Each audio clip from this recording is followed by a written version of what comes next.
works. Let's see. So can everyone see my screen and see slides? Okay, Yep. great, thank you. As Angie sort of alluded, I'll ground my remarks today in this particular exhibition, A Site of Struggle, American Art Against Anti-Black Violence, which I curated with the assistance of Elisa Swindell, who is a curatorial research associate for the project, and is currently the associate curator of photography at the Hood Museum at Dartmouth College. This is an exhibition that originated at the Block Museum, and then, as Angie said, is currently on view at the Montgomery Museum of Fine Arts until November, first week of November.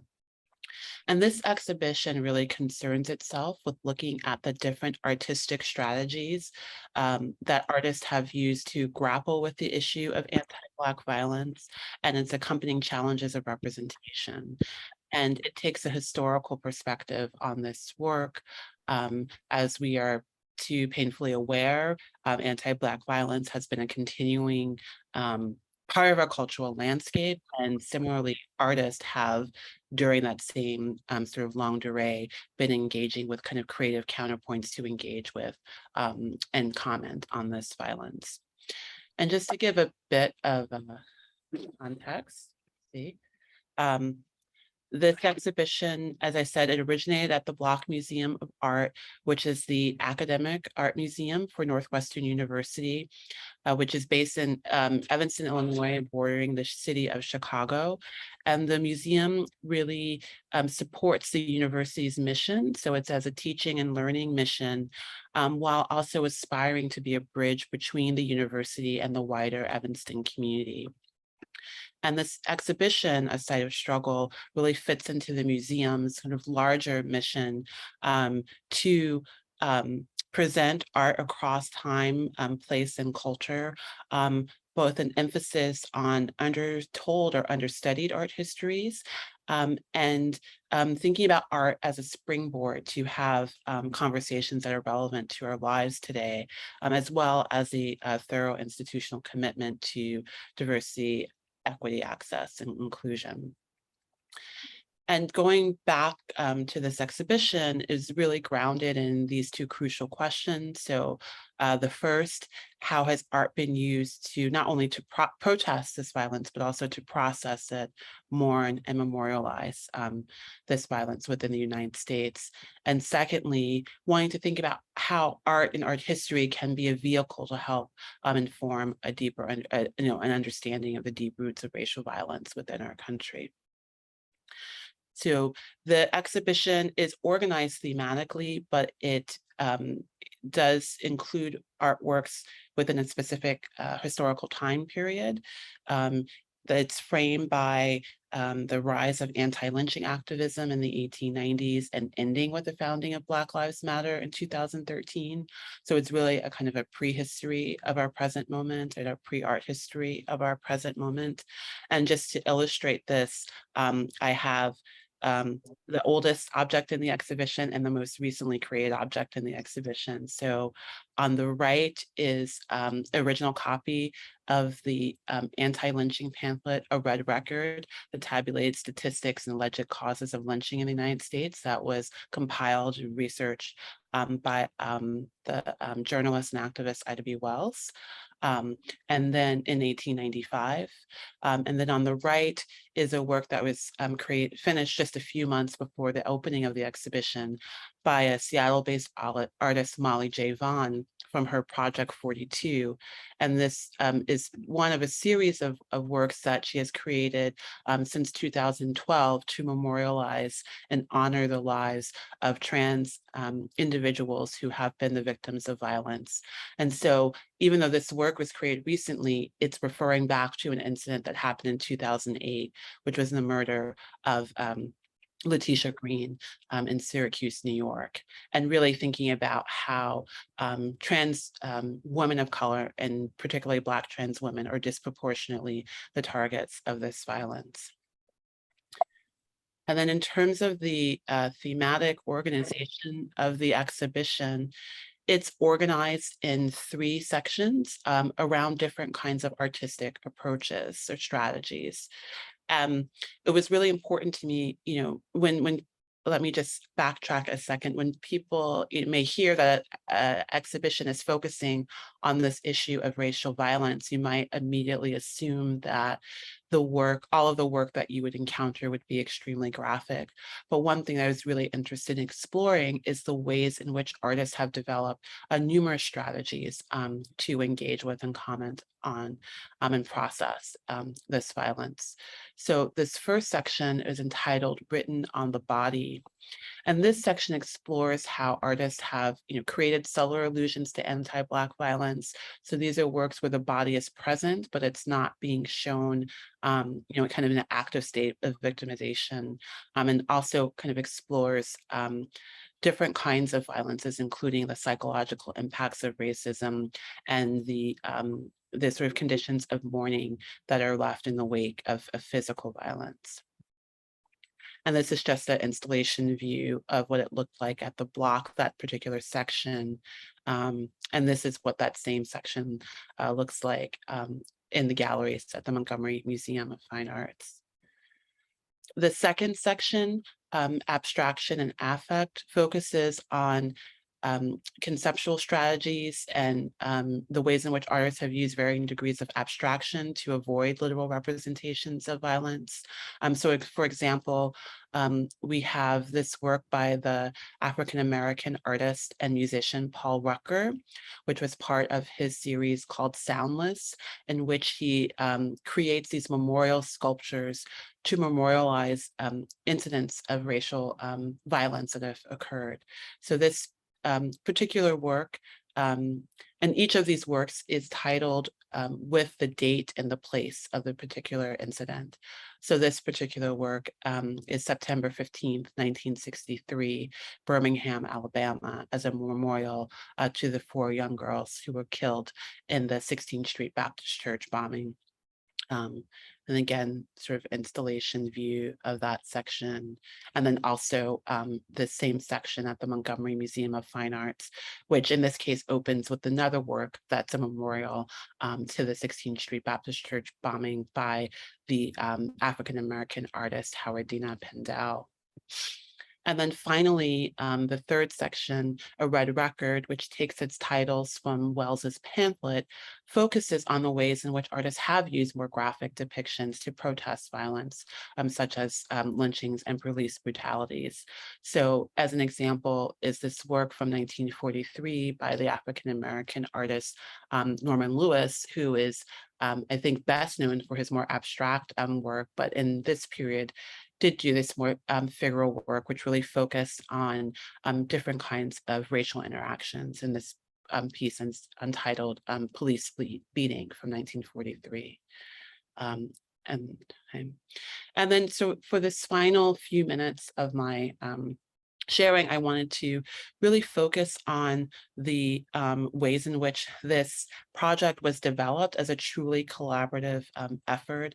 So in terms of the research for the exhibition, it really took 2 tracks.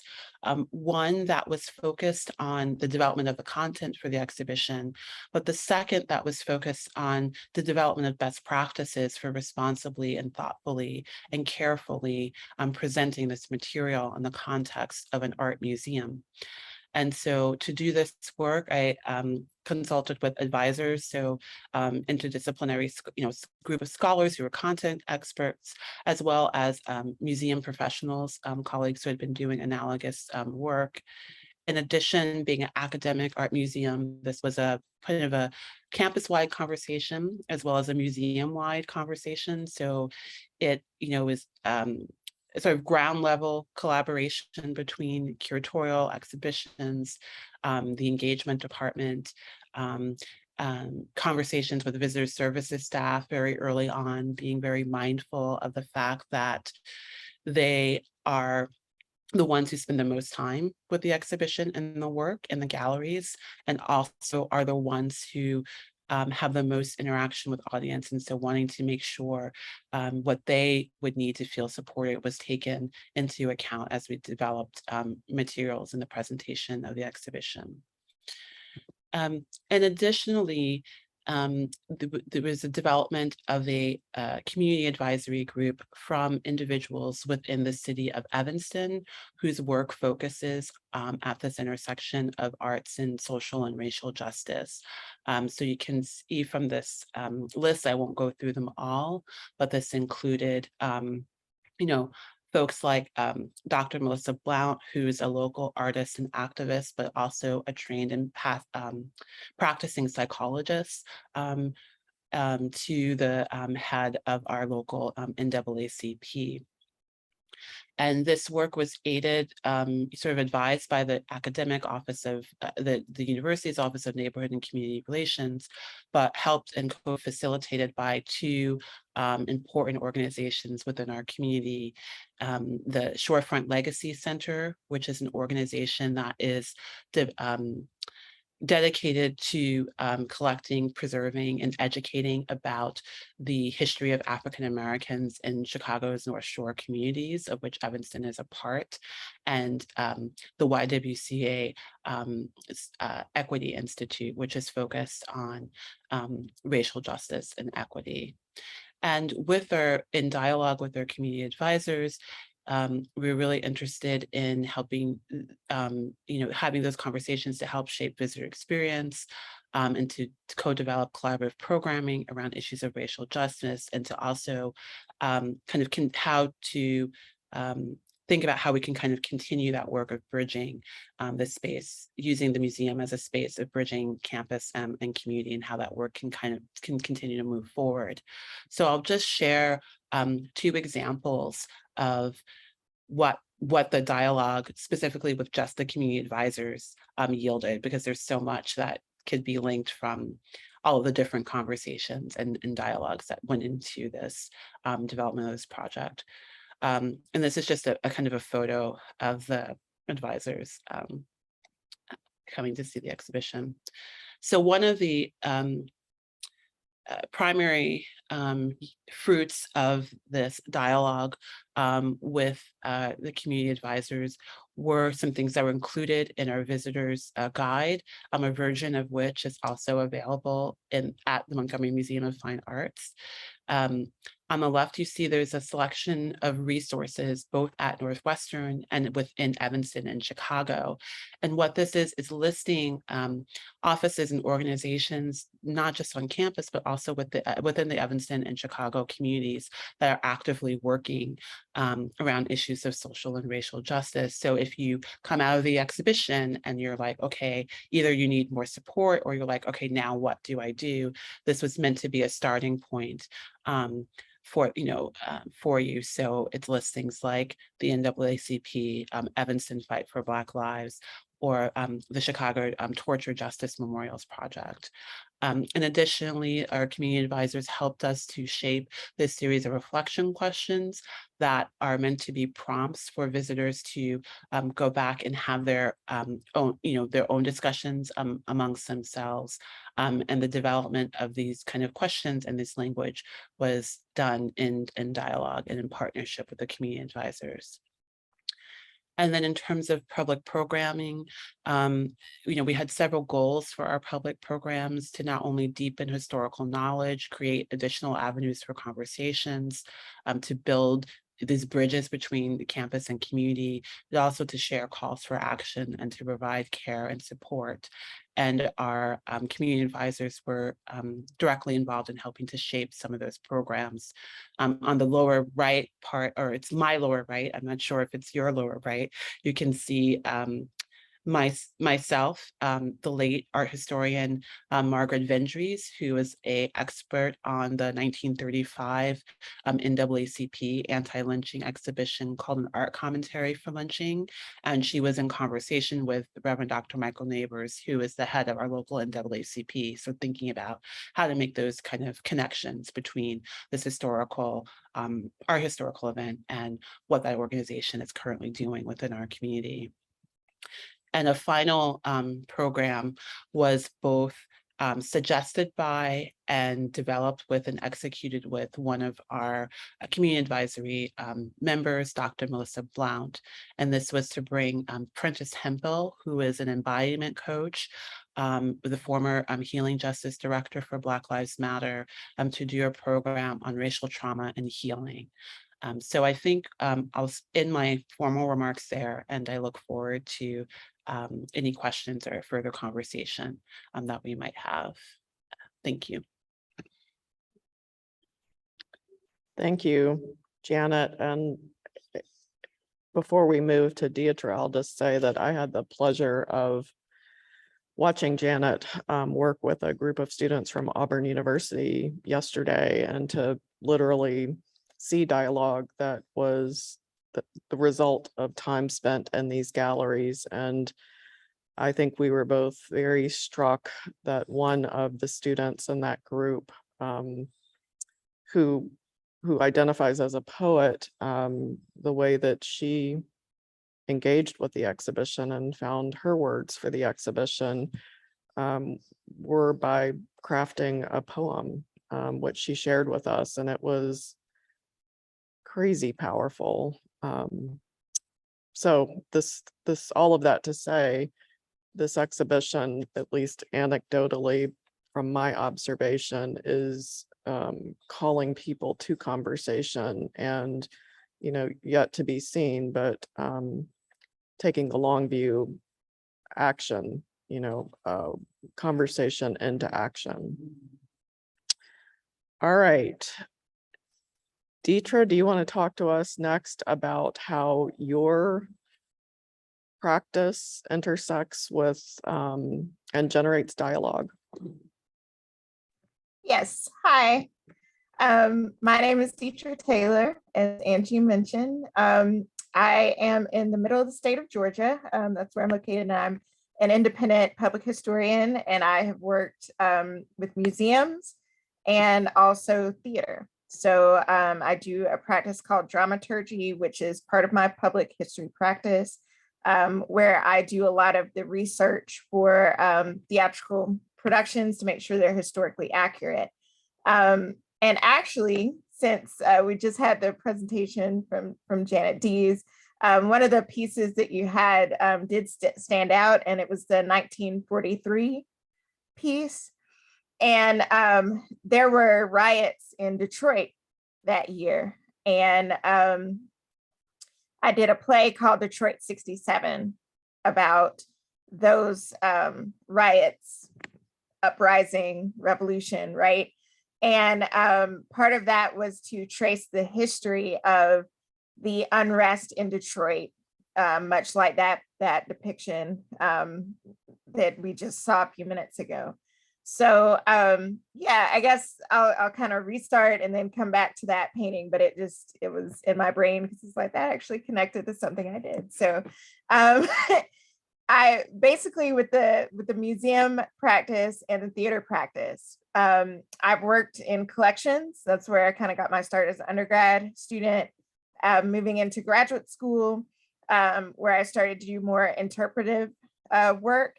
But kind of with those two skills and an experience that I had in graduate school, also doing living history and kind of researching for living history, it set me up for later when I was doing dramaturgy, and I guess I've been doing the work for about 8 years now, in addition to my public history research. So that kind of happened. I was at a college, Georgia College in Milledgeville, and I got asked to work on a project as an interdisciplinary person and collaborate with the theater department. And the first play that they had from an African-American perspective was The Piano Lesson by August Wilson.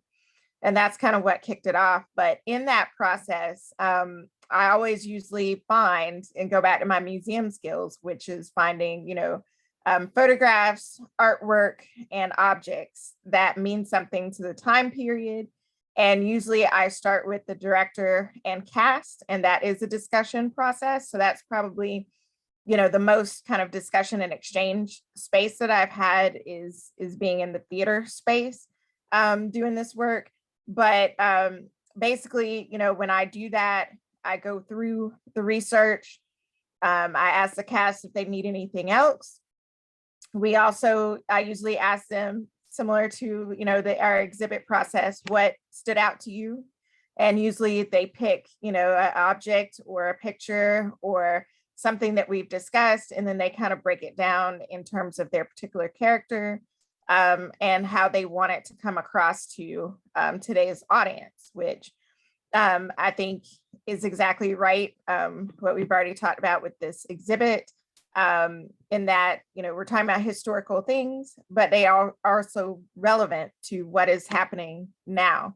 And that's, in the personal lives of the actors, director, and all of that, but also the audience, right? So how are we going to translate that? And I'll give kind of two brief examples of, the big kind of theatrical pieces where, I did that work. The first one would be Emmett Till, The Ballad of Emmett Till by Ifa Baeza. It was an unpublished work, so we were able to, through the director's connection, get Ifa Baeza to allow us to do stage her work, but also to kind of work with us on that production. And that happened shortly in the wake of Michael Brown and his death. And so kind of connecting that, and also Trayvon Martin, with the Emmett Till story, right? And all of the things that occurred there. And so we had a few objects that were key. The ring that Lewis Till, Emmett Till's father, had essentially left through his death to his son, and the hat, because Emmett kind of like hats, and that those were our kind of set pieces. And those are things that the actor kind of used to ground themselves. But we also looked at, the Eyes on the Prize documentary footage of the trial, the reaction after the trial, and how disgusting, that was. And everybody kind of had a gut visceral reaction. But then we had to kind of discuss, because there were cast members who were white as well, and some of them were playing dual roles. So, they were part of the crowd in Black spaces as well. But when they actually had to be Roy Bryant and J.W. Milam, it was really hard for them to go through that process, knowing that everything that was going on. But at the same time, if they did not, behave in the historical manner, the message wouldn't translate across. So we had to really work with that emotionally. The second example that I have is the Detroit 67 project that I mentioned. And that is a relatively new work by Dominique Morisseau, who the Temptations that is on Broadway and touring. That's the same playwright. And so Dominique did she's native of Detroit. She did a trilogy along the lines of August Wilson, showing different aspects of life in Detroit for Black people. And Detroit 67 is the last work in that series. It's a 3-play series. And so in Detroit 67, we are dealing with some pretty cool grounding elements. We had an 8-track player. That was the cutting edge technology. And I think that the students who were acting really got a kick out of trying to work with that. Then you have the record player, right? And then we had art pieces. So it's set in a basement between two siblings. They're in this basement where they throw parties for kind of like rent parties, community parties, similar to the Blind Pig that kicked off the major action in the uprising. But anyway, over their life, they've had these paintings that they did as children, right? So they were allowed this basement to decorate their space. And that is really where all the action is, but also that's all of those art pieces. So we went through and talked about what they would look like. There's some very specific things Dominique Morisseau had as far as Joe Louis and Muhammad Ali and Malcolm X also being in the space. But then these kind of childhood depictions and what they would look like. And so we went through with the actors and collaborated with that on creating that art piece. But, also grounding that action in, the time period, but also you have makeup, the influence of Motown and the celebrity culture in Detroit in 1967 and what that looked like. So that was probably the most fun project in terms of there's so much material culture, right, that we were dealing with in that project, but also it's very complicated to kind of deconstruct an uprising. So we talked about people who lived through that era, so folks' grandparents. I actually had an uncle that lived in Detroit, and he was at the uprising, and he taught to the cast. So we had some oral history things to do.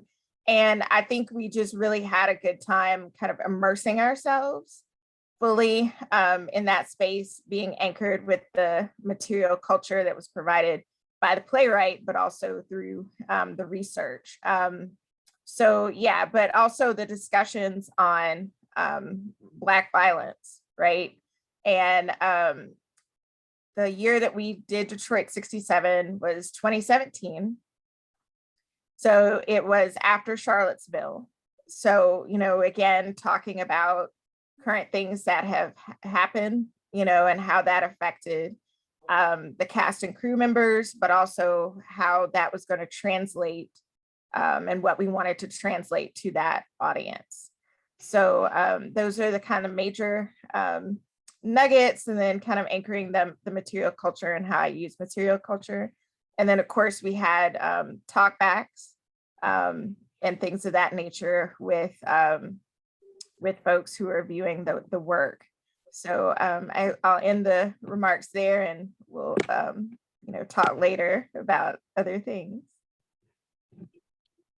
Thank you, Dietrah. It's for those of you who don't know the Montgomery Museum, we actually share a cultural park with the Alabama Shakespeare Festival, and they have a tradition over there of working with the Montgomery Public Schools to do a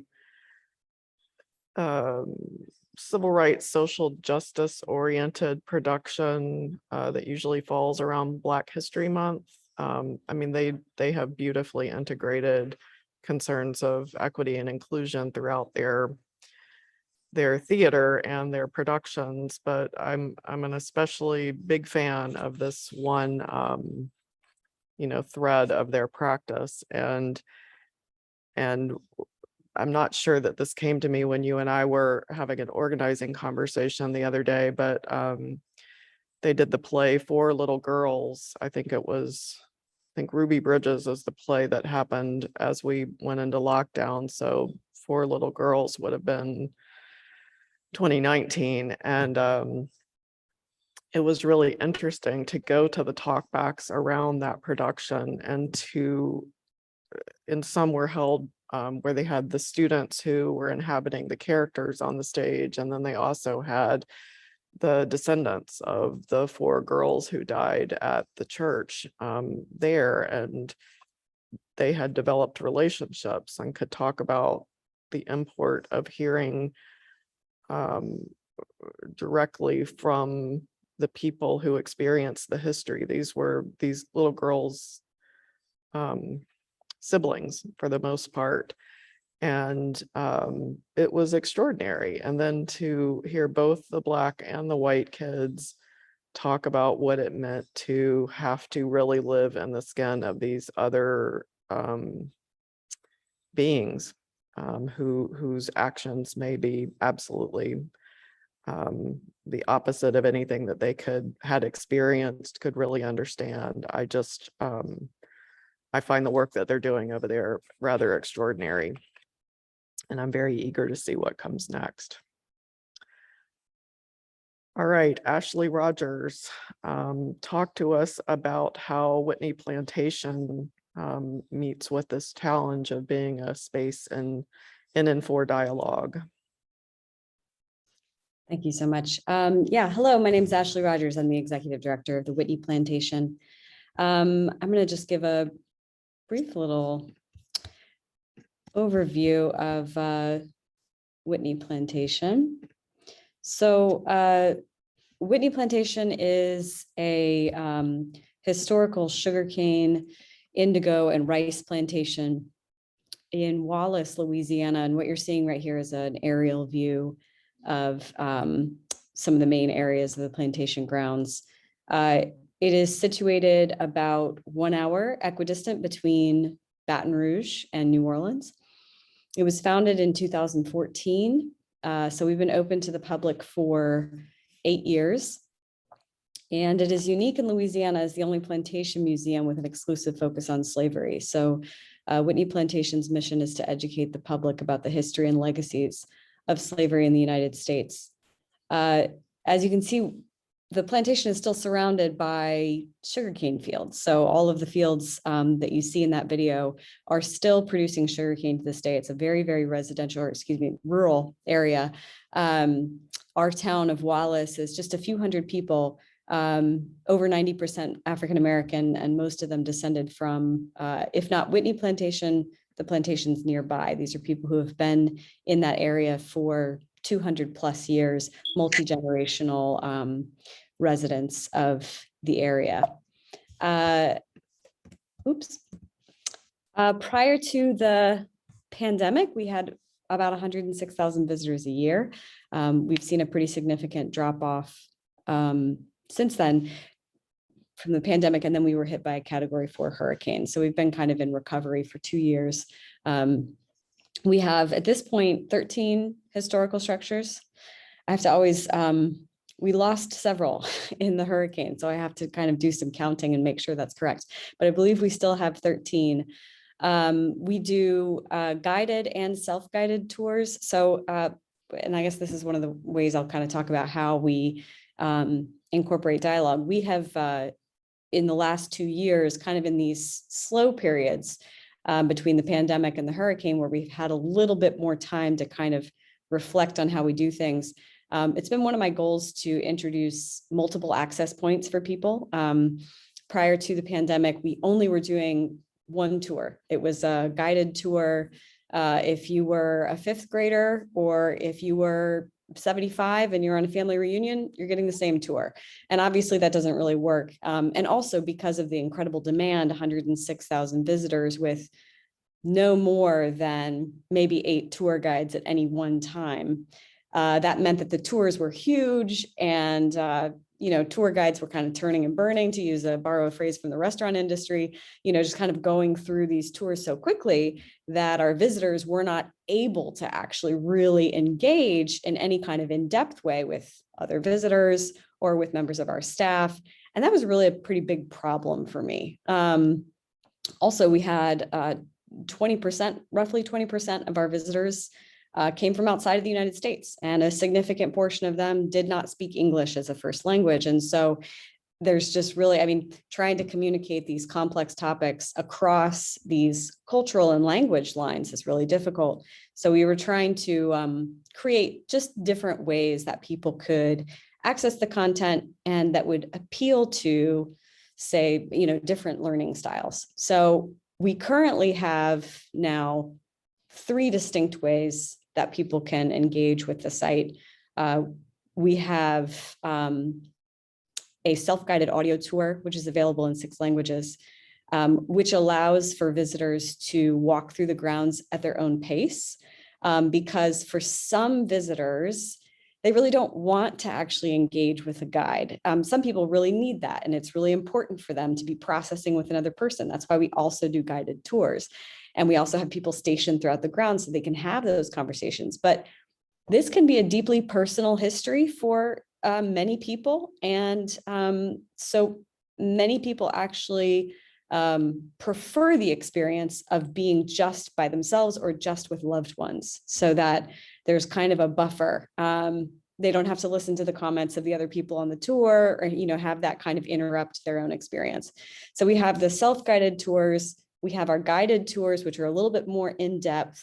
And then we have education tours that are specifically designed for 5th grade and above, but we're really kind of leaning into high school as kind of our key demographic for our education visits at this time. We've also been working with the International Coalition of Sites of Conscience. We're a member site of the International Coalition. We've been working with them to train our staff in dialogic methods and also to develop a specific dialogue-based tour. So that would be even another distinct tour experience, which would be entirely based in conversation. Because one of the things that we found over 8 years of providing this content to the public is that many of the most fruitful experiences that we've witnessed are when people can talk themselves about their own experiences. They can bring their own family history to the subject that we're talking about. And so we really wanted to be able to encourage those smaller groups where they could have those more intimate kind of conversations about this incredibly fraught topic, let's say. So you're seeing here, this is the Whitney Plantation, the owner's house. This is actually, this is very not representative of what we do. I've started my presentation with this house, but that's actually not how we start our visit. And it's not what we center. We've actually just in the last 2 years, with the staff, the entire staff and the board of directors, we made an interpretive choice to actually remove everything from the big house. So we're really trying to de-emphasize this space as an interpretive space.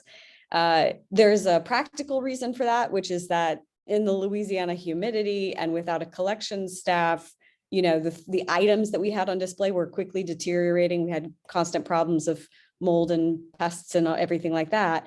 But also, there was a problem really that we noticed over many years.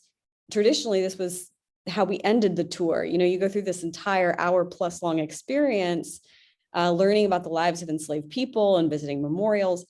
And then you get to the big house and people say, isn't this so pretty? And they start taking pictures, So it really, it kind of railroaded this whole interpretation.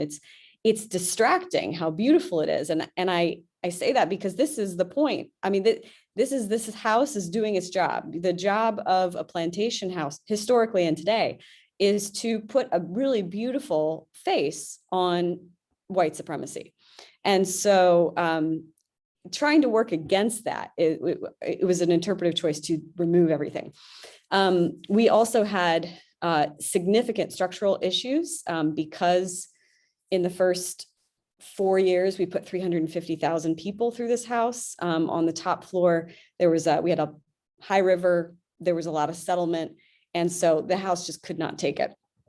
So they weren't even seeing the upstairs. So now we've earmarked all of the money from the sale of those items for the reinterpretation of this space. We've engaged an architectural master plan, and that's going to be one of the conversations. What do we do with this space? We'd really like to turn the bottom floor into more of an exhibit space about the lives of enslaved domestics, because enslaved domestics would have been the people actually using that space. Even the plantation is a Black space. The majority of people who lived on the plantation were Black, but even inside the big house, a lot of the people who would have been using that interior space were Black as well. Whitney Plantation also has, we retained 2 original slave cabins, which actually is not what you're seeing right here. And then we have cabins we also brought in from other plantations that were in danger of being destroyed. A lot of these plantation spaces actually have been repurposed for the development of the petrochemical industry.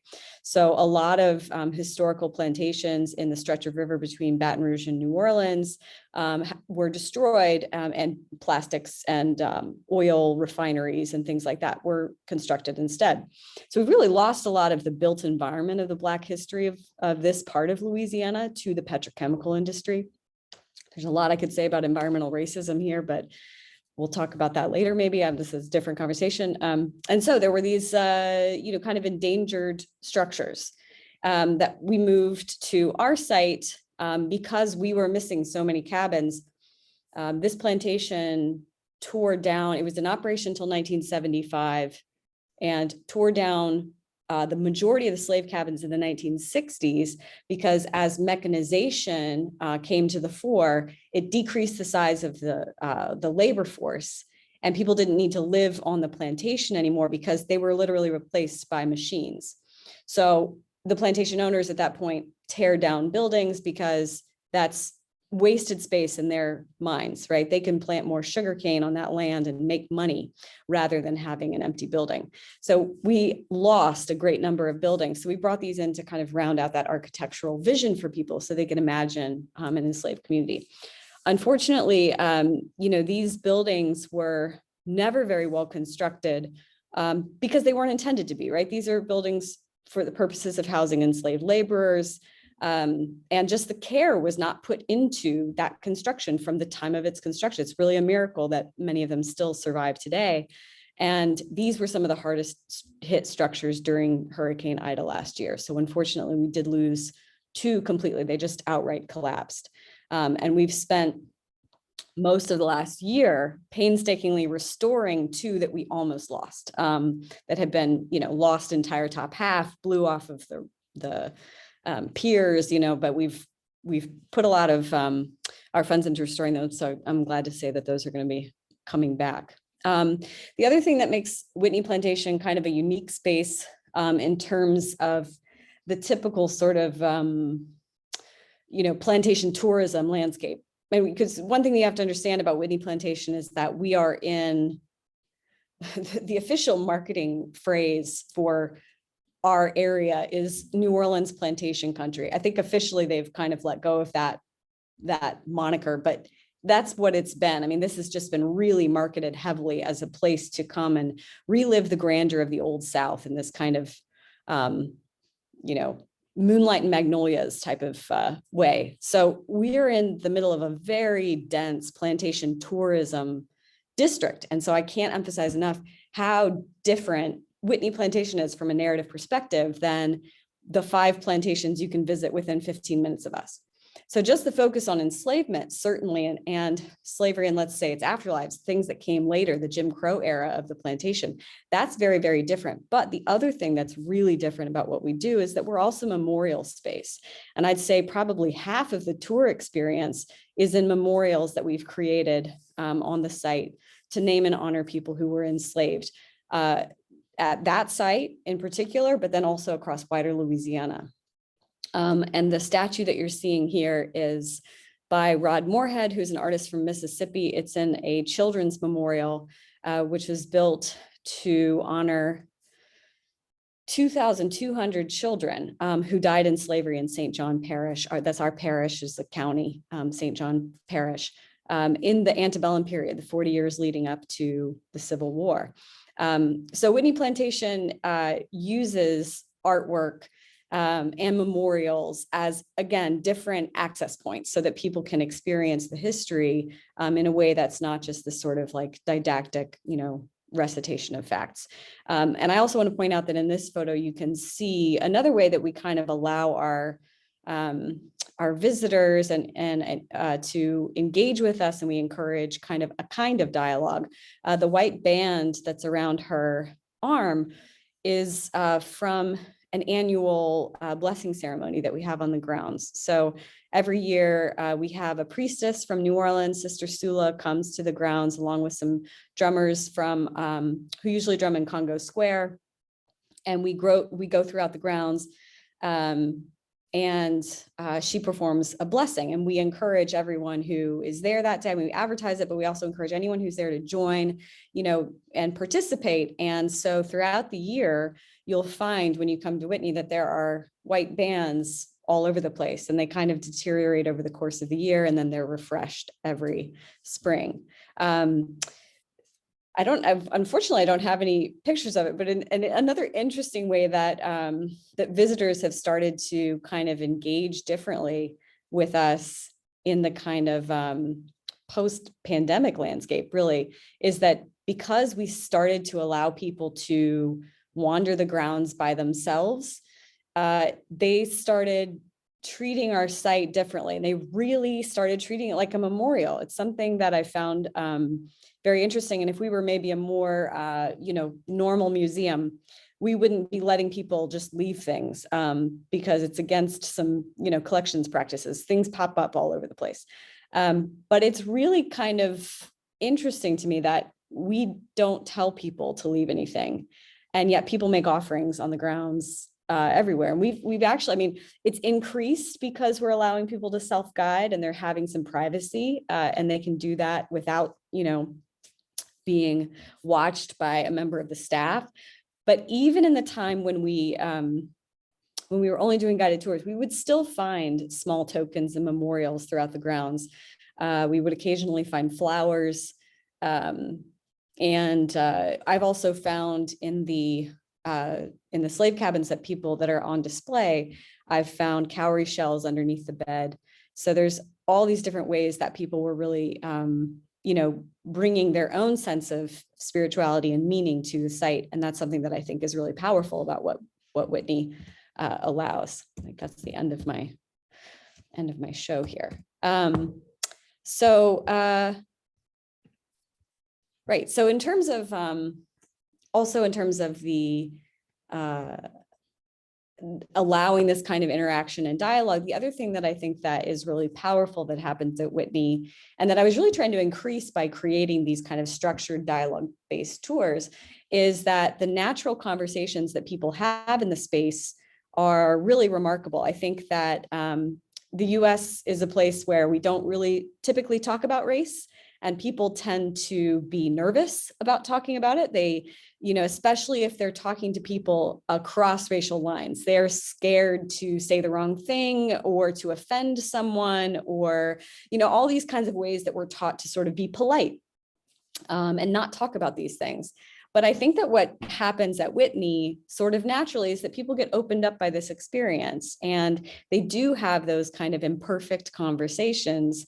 I see that happen in our visitor center. I see it happen, you know, just on our benches walking around. And I think that's something that is really beautiful and powerful about the space.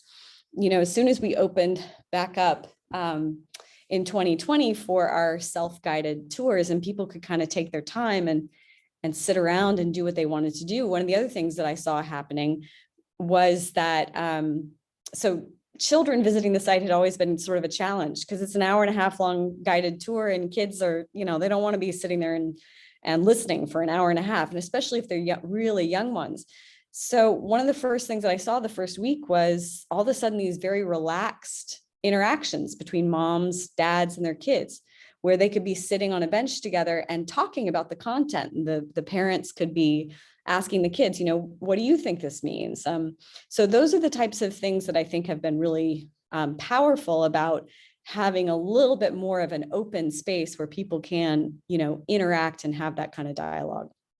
And I think I'll leave it there. Thank you for sharing. Thank you.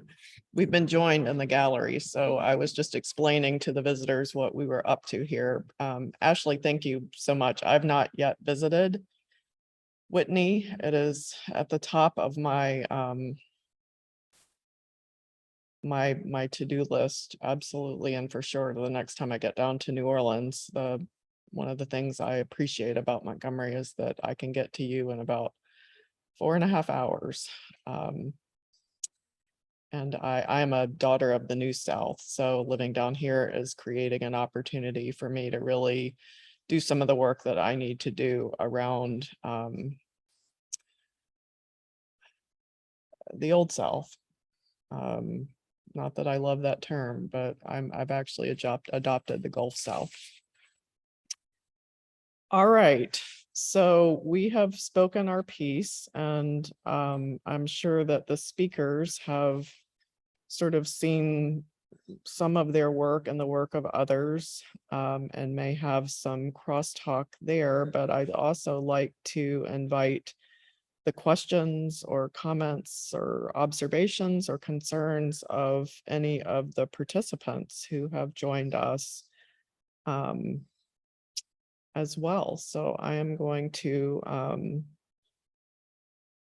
exercise some wait time skills here and just see who has something that they would like to contribute.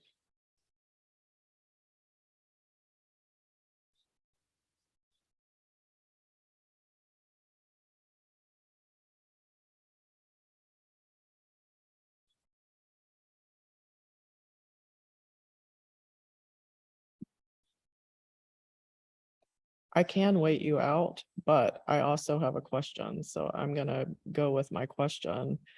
And it's for you, Ashley. I don't think I fully appreciated that you were a place of memorial exactly in the way that you are. And what do you do with the things that people leave? When you brought that up, it reminded me of, again, my time in DC and going to the American History Museum and to the displays of all of the things left at the Vietnam War Memorial that they kind of, I think, continue to change out over time. Do you show them? Are you thinking about what to do with them, or just what?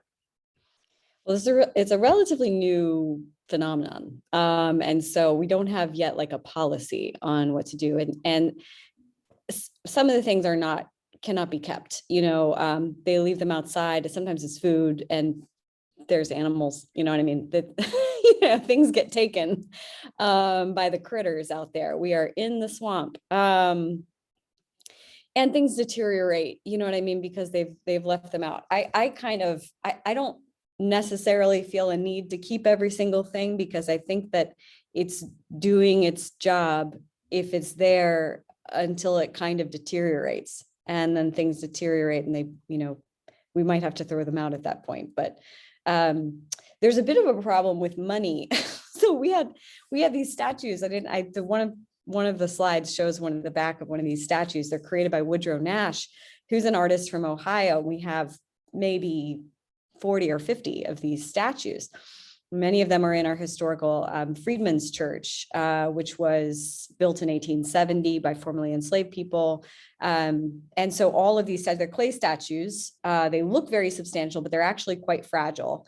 And people have been stuffing money in their pockets, which is a problem. Actually, that's the one that is really a problem, because it can chip, the pieces. So we need to create some kind of, some messaging that people need to stop doing that.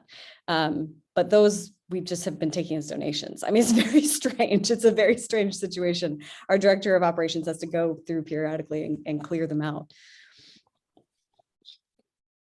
It makes me wonder, Montgomery is, as many of you know, home to the Equal Justice Initiative's Legacy Museum and Peace and Justice Memorial. And, I was just trying to think, anytime I've been particularly to the Peace and Justice Memorial, if I've ever seen things, and it always seems super tidy. But now I want to ask that question: are they getting sort of memorial offerings, and what are they doing with them? For anybody who is on this Zoom who is local, I mean, if you happen to have seen something or know what they're doing with them, I would love to hear that. I'm gonna share with you a couple of the bits from the chat, just to make sure that they are part of this conversation. And my beloved Penny Weaver says, I experienced the Whitney in early 2016 and found the memorial sculptures of children in some of the structures quite haunting. I assume they're still there. Yes, we did lose some in the hurricane, because many of them were housed in the church, and the church was nearly destroyed, and pieces of the drywall came crashing down and broke, because as I say, they're clay. Strangely enough, the ones that are actually outside are not clay, they are metal, and they didn't move in the storm. And it was the strangest. I mean, and also Woodrow Nash created a memorial for the 1811 German Coast Uprising on our site, which are also clay. It's heads, because what happened in that uprising of enslaved people is that their heads were cut off and put on pikes, and that's on our site. I expected that to be destroyed. We had 175-mile-an-hour winds. Nothing happened to it. So I'm not a superstitious person really, but it was so strange to see all this destruction everywhere, And to see these statues still standing unmoved in the storm was really quite powerful. And the ones that suffered the worst were actually inside.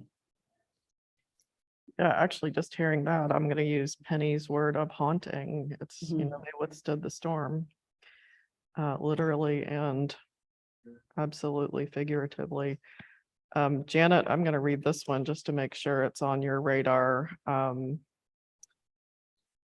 We have a person whose name I don't think I dare even try to pronounce. OZGE. Okay. Yeah. Say it Yeah. again.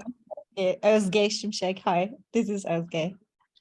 So they write, thank you very much. She's a PhD student in museum management at Istanbul University, and she's on a mini research bent about university museums, contemporary missions, and just stumbled onto this program.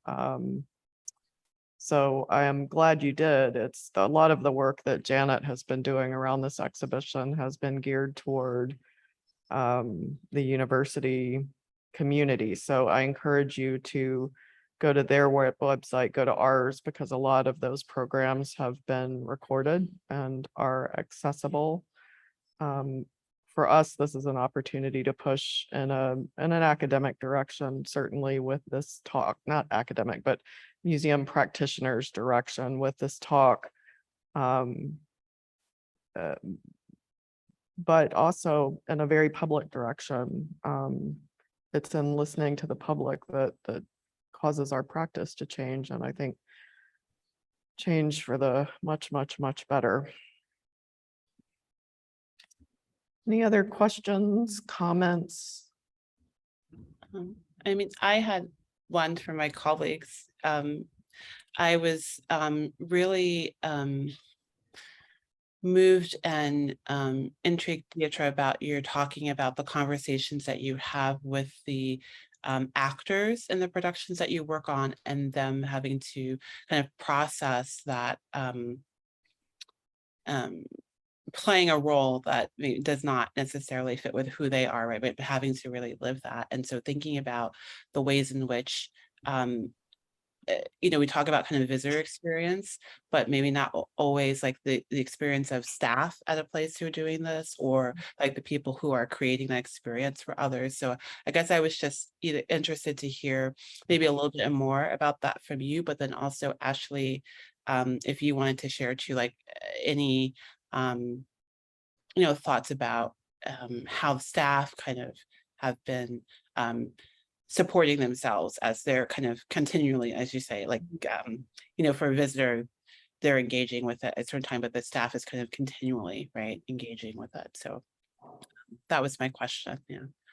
Yeah, that's a great question. And I've actually looked at it with both angles, because I'm also a member of Southeastern Museum Conference. And in 2020, we talked a lot about self-care for people of color, you know, doing interpretive work and that kind of thing. But going back to kind of the theatrical work, it is difficult, because especially when you are looking at the story of Emmett Till, that character, you know, dies every evening for the run of the show, right? And so at the same time that we're having these difficult dialogues, you know, we have space for folks to sit in it. And then we have space to talk about self-care. So what does that look like, you know, for the actor that's doing that? What does that look like, even like from kind of an audience? That's also a little bit of a concern of, you know, how not necessarily, people have different reactions to trigger warnings, right? So that's kind of, you know, touchy, but you still want them to understand and contextualize, right? That this is, you're going to see, you know, an act of violence or the aftermath of that. And, you know, you're going to have the feels and, you know, have some space for people to kind of sit and reflect before just kind of getting up and leaving the theater. So we do work on that. We work on breathing, you know, techniques. I like herbal teas. So, we talk about that as well as like, something that you can do, because even the fact that they're dealing sometimes with traumatic content, doing a show takes a lot of energy, and it takes, there's like several layers of trying to come down, right, of this natural thing that you just, the lights and everything. And so like, how do you calm yourself so that you can get some sleep, so you can do it again? And particularly in the case of the actors who are college students, right, you got to go to class first, so you got to sleep, in order to execute. So we do talk about that. And then as individuals, right, the students, sometimes things kind of trigger memories and experiences that they've had personally in reaction to all of the art, right, the play itself, but, the surroundings and everything. And so we try to, discuss how that connects with them personally, and then what they need, right? Sometimes that's even support from other cast members. So we go through that, and particularly not every night when we have talkbacks, we have one or two of those, but, we also, take pauses and things of that nature when we do the talkbacks, so that we're kind of moving through the material, because it is very heavy, and because what's going on outside, right? Unfortunately, it's a lot of heaviness. But I think too, and this kind of segues into Ashley, and let her comment, but I like the notion of the memorial kind of being a way that visitors can do an action, right? And so, we've, in the theater work that I've done, and even some of the museum work and the Southeastern Museum Conference, we've talked about like, we've seen the exhibit, we've seen the theatrical piece, like what can I do now, right? And I think the memorial is a beautiful way, even if I just have, a penny or whatever, like that. I mean, not to destroy the, but, it's a gesture of, recognizing, something small that they can do, now, and take action. So, and I also, I've also visited Whitney when Southeastern Museum Conference was there. And I think at the picture that you had, the big house, I don't remember that particular artwork outside the child. I don't remember if that was there at that point. But I just noticed, I was like, oh, that's kind of new. But I had a great experience. And I also like the fact that Whitney talks about children, which you don't really hear a whole lot about. So thank you very much. Yeah, so Whitney was for like our first 5 years, we just had this crush of visitors, and we had to be so visitor focused that it really was at the detriment of our staff. Our staff were sort of, myself included, like we were just run ragged. It didn't matter your role in the organization, you were giving tours, because you just didn't have enough tour guides. It's difficult to hire people to do it. And I say this because when we slowed down for the pandemic, and I mean, we lost 85% of our business overnight, and we were closed for 3 months, and then an 85% drop. So we went from 500 people a day to 15. So, it gave us more time. And I think that, one thing that's been good that's come out of it is that we've become much more staff focused. And so because we slowed down necessarily, and we're kind of slowly building back up, I'm not building back up without secure scaffolding for our staff. And I'm taking staff physical health and mental health first. Before we tend to attract very, very passionate and excitable people who want to do everything. And I love that about them, but I have to do some is this is this possible? I mean, do you have the bandwidth to actually do this? Can we accomplish this? And is it gonna kill you? So we take things a little bit slower, I think, than you might otherwise imagine. And I've been doing a lot to build the staff so that we have more support networks. We also, I mean, one of the things that I just did, and it's not perfect, but it's better than not having anything. I just signed us up for an employee assistance program for the first time, because I recognized that we needed to have mental health services that we provided for our staff. And it's something we'd thought about for a long time. And I was trying to find somebody to work with the staff directly, but it was difficult to find one practitioner who could kind of do that. And so this was a way to make sure that everybody could have access to mental health benefits, regardless of what their insurance plan chose. And this was, this most recent, this is in the last month that I've done this, and it was inspired by a racist incident that took place in our visitor center. I mean, the fact is our staff many of them are on the front lines, and they are interpreting this history on a plantation. They experience racism from a variety of people in a variety of surprising ways.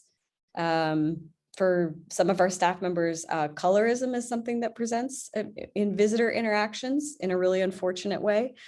And so, I just didn't, I have people who have told me that people have, they've called them slaves, I mean, it's painful to even say it, and that's their job. I mean, they're at work. That's not even interpreters. That's just people who work there.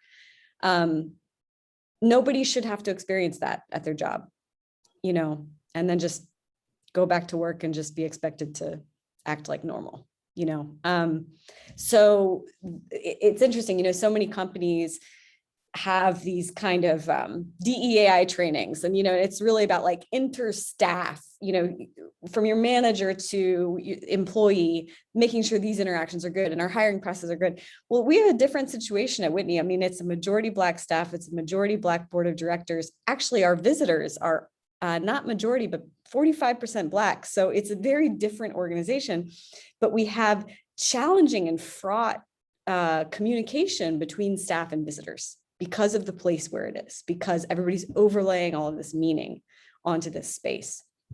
And the visitors sometimes forget this is a job, these are people who are at work, and have unreasonable kind of expectations. So, I'm doing what I can. I've just started to do that. I've started to think about how can I have any kind of, do policies help? How could policies help for, this is the official response when this type of thing happens.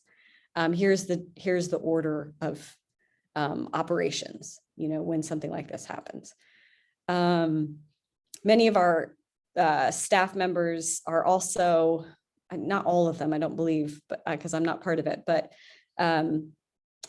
many of our staff have been members of Elon Cook Lee's Black Interpreters Guild, which is, if you're not familiar, she works for the National Trust for Historic Preservation, but many years ago started a private group, the Black Interpreters Guild, which is just for Black interpreters of Black history and specifically sites of enslavement, and helping them to kind of deal with these sorts of particular issues that come up. And it is different, but I mean, I will say this, it's different. People's experiences there on the job are different based on their race, but everybody gets it in some kind of way. All the visitors are bringing their ideas about race to that place and kind of letting it all go there. Because as I said, we don't talk about it very well in this country. And so many times it's well-meaning and it might be imperfect, but it's okay. And sometimes our staff is left feeling unsafe, So, so I guess I don't have a great, I have several different things I think about. It's definitely high priority for a space like ours to think about those issues. It's interesting, partly because of the pandemic and pandemic fatigue, and partly just because of the upset and exhaustion and challenge and overwhelm of us all moving toward working in a a shared social justice space. One of my professional organizations that I think traditionally has been very traditional, has gotten really kind of brave in the services that they're offering us, and did a session with a psychologist who could really look at the impact of what they call a cascade of crises, what it is like when that washes over a staff, what happens when it also washes over the audiences that we seek to serve, and the unfortunate meetings of all of that fatigue and uncertainty and upset and hurt and trauma. And I'd be happy to look back at that and see if there's anything in there that might be interesting for you, because that actually comes from the Big Bad Art Museum Directors Association. But kind of at the polar opposite end of the spectrum, I'm trying to look to see if anybody else here was at our State Arts Council's annual leadership retreat. And this year they very wisely just kind of gave over the 3 days to teaching mindfulness skill, and also helping people figure out how to integrate it into practice. And I found that very interesting. And my colleague Jennifer is on this call, and she knows that we're tired and upset like everybody else. And it's been really challenging to try to figure out how to create, restorative moments or whatnot. And literally this week, we just started a managers and leaders meeting with just 5 minutes of, a very kind of non-denominational breathwork exercise. And I haven't even talked to people yet about what that was for them, but it's, I like that our professional organizations are leading us into empathetic and compassionate practice, and really encouraging us to be in that space, in the same way that Janet and her colleagues have created an exhibition that values that care of consumer, visitor, viewer, on par with care of these collections and their interpretation.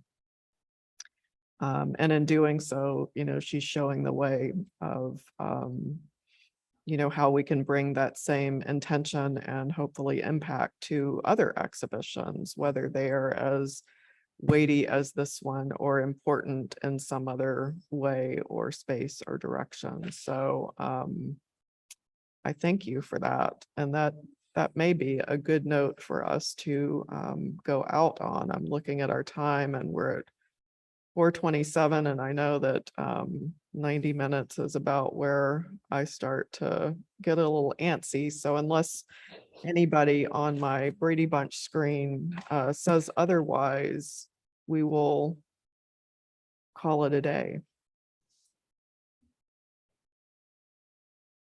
All right, well, I want to thank our participants, and I want to thank my colleagues here, Janet, for showing up and talking about it one more time, and with all of the love and smarts that you bring to it.